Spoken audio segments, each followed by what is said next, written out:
Perkenalkan, nama saya Muhammad Alif Aksa, dan saya akan mengenalkan masalah tugas akhir saya dengan topik dekomposisi ruang Lebesgue dengan menggunakan wavelet.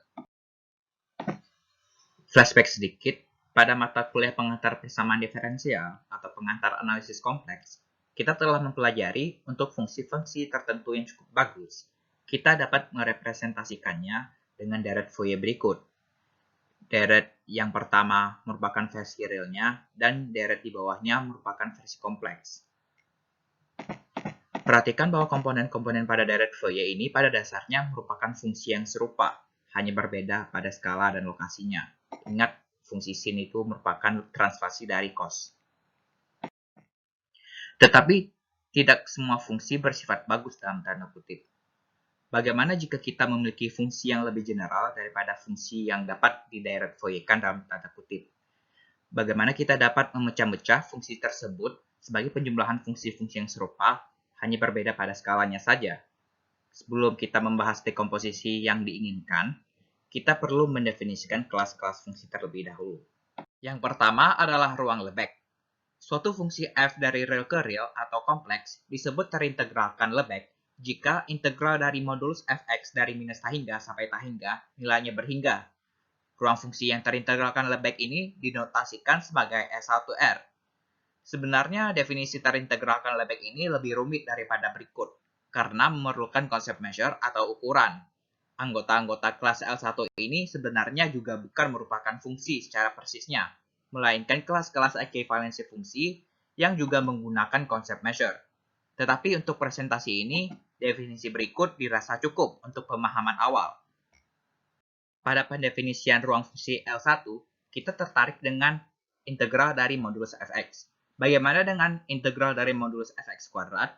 Bagaimana pula dengan integral dari modulus fx pangkat p untuk p lainnya?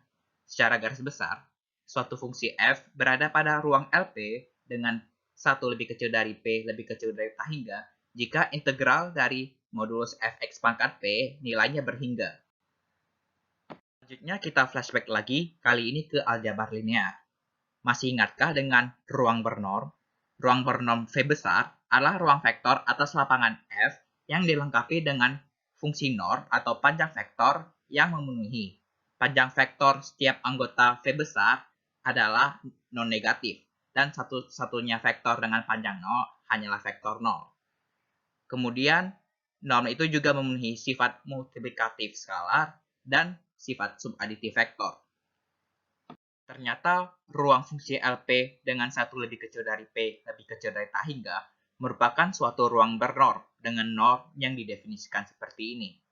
Lebih lanjut lagi, ternyata LP ini juga merupakan ruang Banach, yaitu ruang bernorm yang memiliki sifat lengkap, yaitu untuk setiap barisan XI di ruang tersebut yang Cauchy, berlaku XI tersebut konvergen ke suatu anggota di ruang tersebut pula. Bagaimana kita bisa mendekomposisi fungsi pada LP? Salah satu caranya adalah dengan menggunakan wavelet. Jadi wavelet C indeks JK dengan JK bilangan bulat adalah fungsi yang memenuhi si JKX sama dengan 2 pangkat J per 2 C dari 2 pangkat JX kurang K, dengan C-nya itu disebut sebagai fungsi induk. Jadi dengan kata lain, si JK itu merupakan hasil translasi dan dilatasi dari fungsi induknya.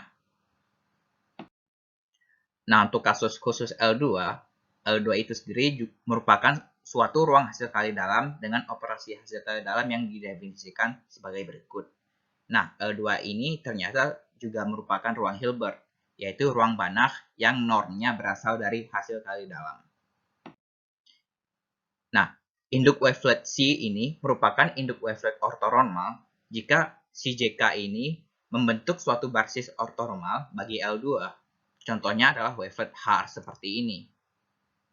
Nah, masalah yang akan saya eksplor pada tugas akhir ini adalah apa yang akan terjadi jika wavelet ortonormal diterapkan ke ruang LP lainnya.